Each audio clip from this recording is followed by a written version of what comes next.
आज हामी मामाभान्जा हाइकिङ जाँदैछौँ हैन। तपाईलाई देखाउँछु। यताबाट गरौँ त्यो पारीको डाँडा सर्लक्क घुमेर हामी उता पावर हाउसतिर निस्केर आउँछौँ। मामाभान्जा दुइटै तम तयार भएर हिँड्दैछ हैन त। ठीक छ नि भान्जा? ल लेट्स गो।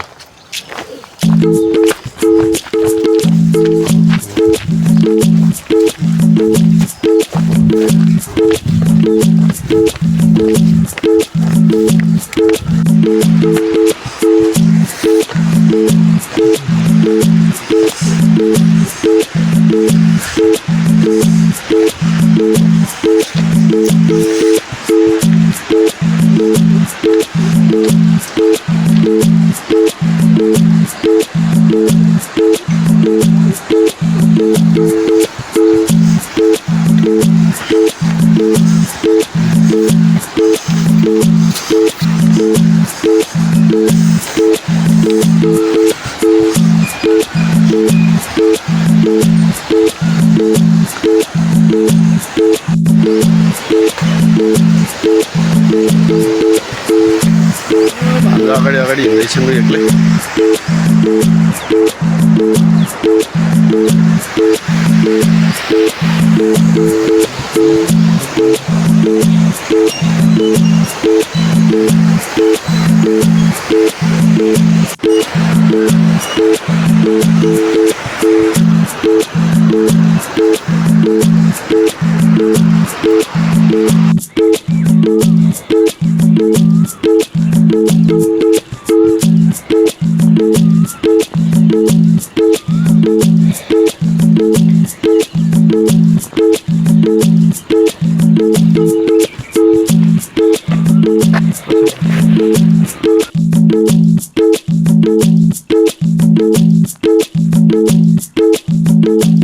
डह्रो यहाँ हिँडिया होइन।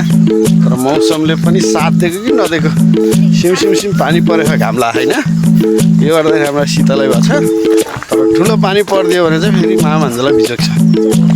हुन त छाता र एउटा रेनकोट त छ, तै पनि पानीमा हिँड्दा त्यति मजा चाहिँ आउँदैन होइन त।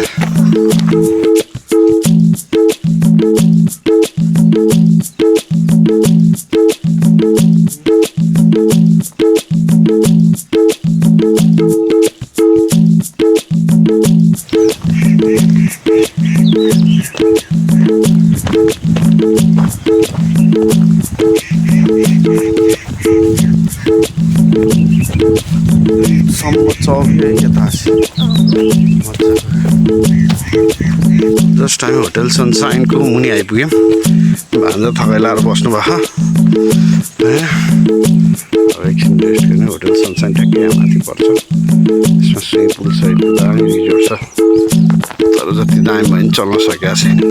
किनभने कस्तो लागिरहेको भान्जा? इधर खाइरहेछ नि त यार।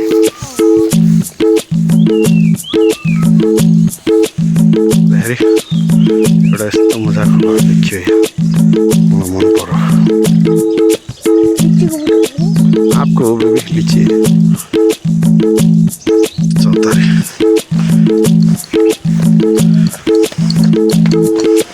मान्छे अगाडि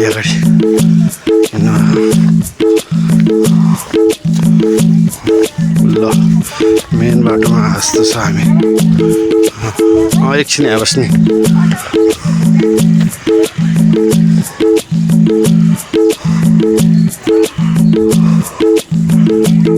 1.5 घन्टाको हिँडाइपछि हामी यस्तो दामी चौतारी यहाँ आइबसेका छौँ। यहाँबाट पुरै उता पारीको पुरै देखिन्छ भ्यू पोइन्ट हो। अब यसो केही नास्ता गराउँछु भनेको यहाँ वरिपरि पसलै हुँदैन।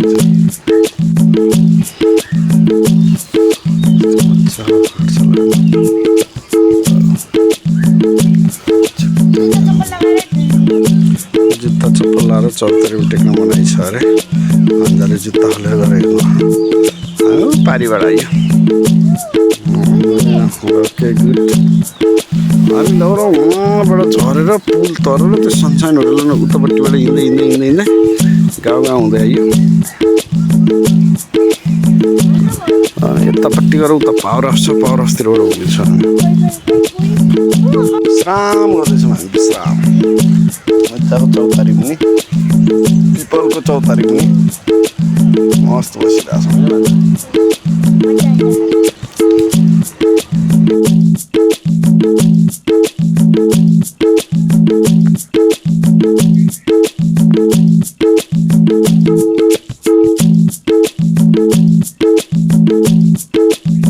चौतारामा विश्राम गरेर अब हामी फेरि हिँड्न लाग्छौँ होइन रमाइलो हुन्छ होइन मिठै हेर्न गाउँ भनेको गाउँ सर आयो हेर्नुहोस् पुरा भलिबल नेट सहितको छ कस्तो मजाको माथि पार्क छ अरे माथि जाने बाटो रहेछ कहाँ जाने बाटो रहेछ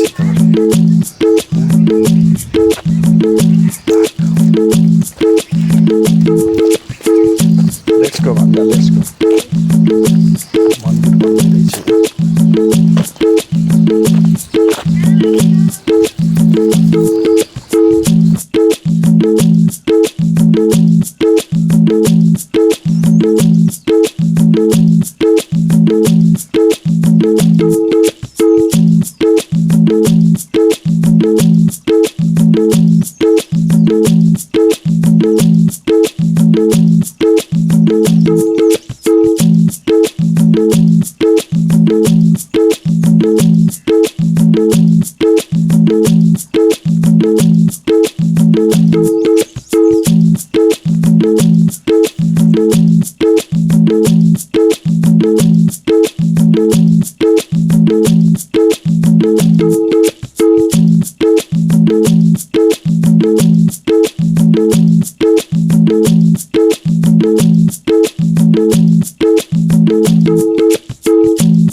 सकेर यहाँ भान्जाले कराते खेल्ने ठाउँ आइपुगेका छौँ। अब यहाँबाट हामीलाई 2 मिनट हामी घर पुग्छ नि त।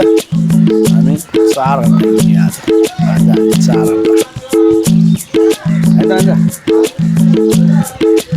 होइन हाइकिङ गर। अहिले दिउँसो चाहिँ भान्जा यता टाइगर टपतिर घुम्न आएको। यी टाइगर टपको रुख हेर्नु न यस्तो भएको छ। यी कति नि रहन्छ होइन। पोखरा भ्याली भान्जा उता बिहान 4 घन्टा हिँडेर घरमा गएर फ्रेस भएर खाना खाएर रेस्ट गरेर हामी लगभग 3 बजेतिर चाहिँ घरबाट हिँडेको यहाँ आइसक्यो। अब एकछिन यहाँ बसिन्छ, पोखरा हेरिन्छ अनि गइन्छ होइन त भान्जे। हेर्न आएको यो त हेर्नुहोस् रुख। टाइगर टपको रुखको हालत बिचरा त्यो काउँ डाँडा हो है त्यो चाहिँ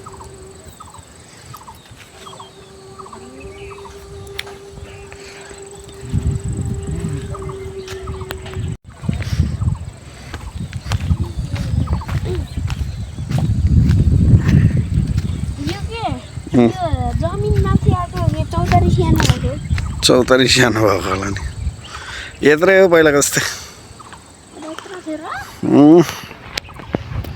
ठुनेर भान्जे यत्रै त थियो नि पोखरा इन्टरनेसनल एयरपोर्ट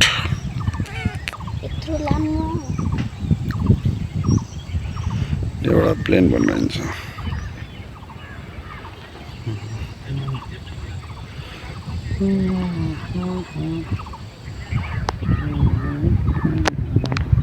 हामी उतातिर पाहाडी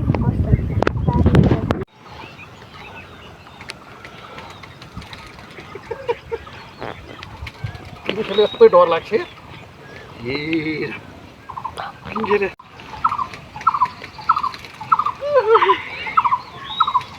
हात दुख्दो रहेछ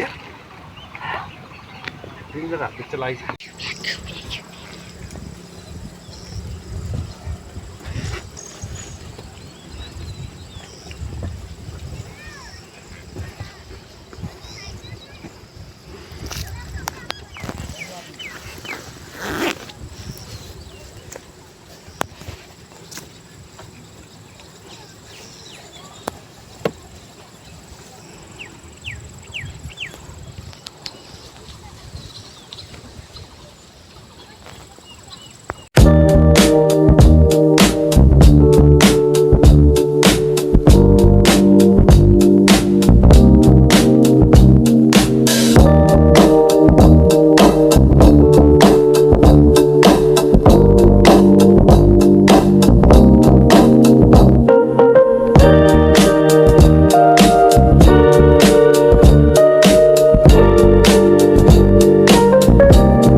सानो मान्छे म को हो रे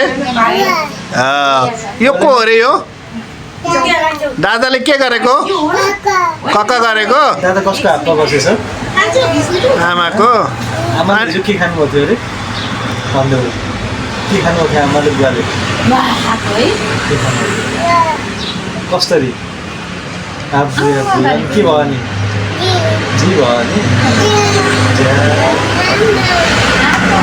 नमस्ते नमस्ते दर्शन पनि गर्दै दर्शन छ भन न के छ भन ठिक छ सानो मान्छे तिम्रो के छ अरे ठिक छ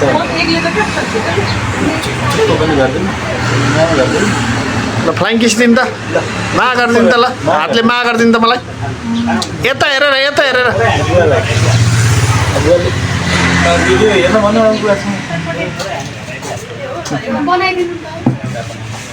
नमस्ते गर बुवालाई ल दादालाई के छ भन न हजुर भनेको खै दादा भनिरहेछ भाइले कस्तो मिठो सुरज के छ भन दुध गरेर चस्मा लगाऊ हातमा लिनु चस्मा लगाऊ भाइलाई के छ भनेर हातमा लगाऊ के गर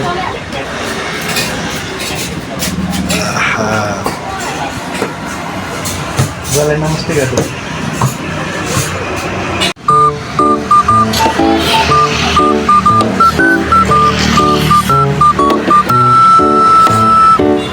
अय्या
चौका हान्यो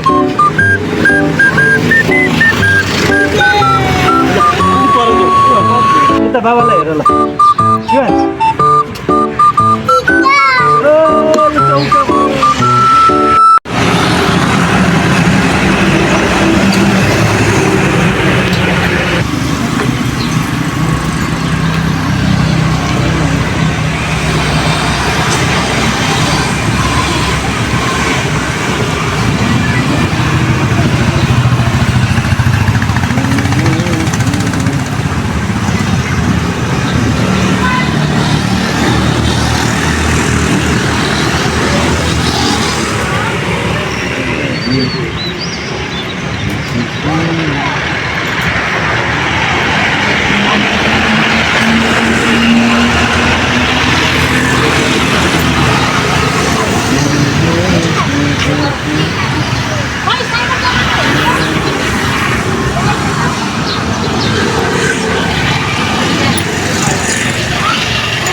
हेलो छोरो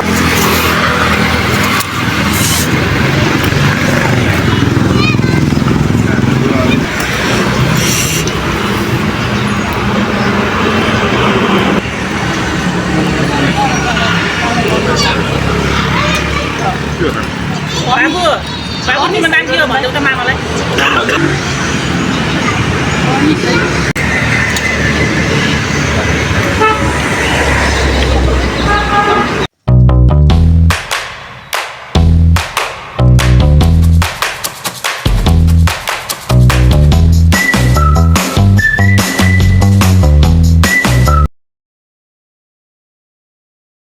भान्जाले चिया पकाउनु लाउनु हो मेरो लागि बाबा हाम्रो भान्जाले चिया पकाएर पनि दिनुहुन्छ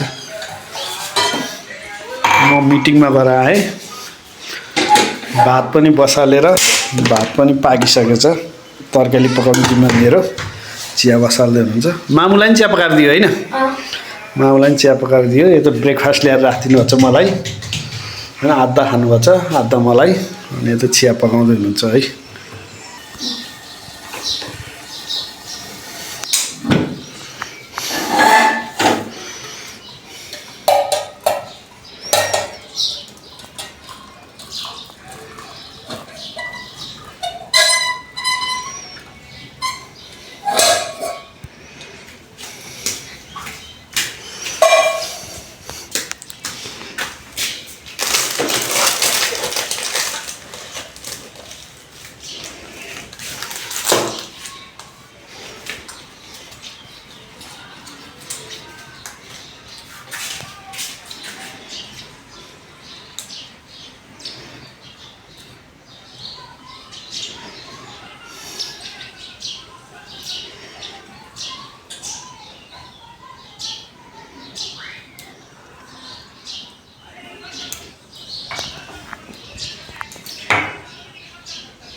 ल भान्जा साहबले चिया बनाएर दिनुभयो है मलाई थ्याङ्क यू वेलकम ल भान्जा साहबले बनाएको चिया र ब्रेकफास्ट अब म खान्छु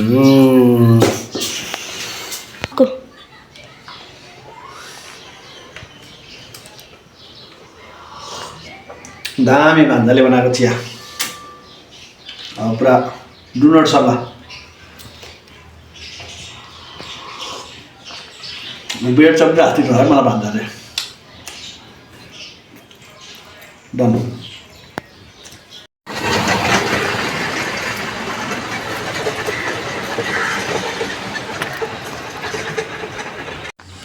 पिङ रहेछ नि त ताङ भ्याली रिजोर्टहरू ताङ भ्याली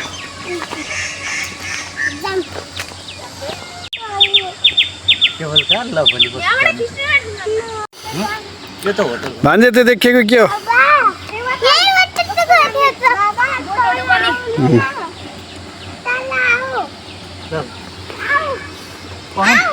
दुईजना बाबु नानीहरू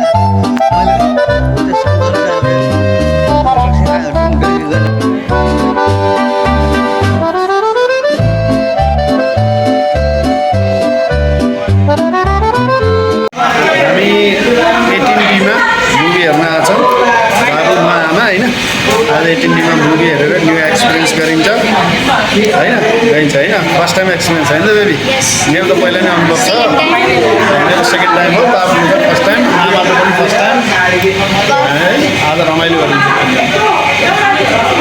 कस्तो भइरहेको छ बेटी आमा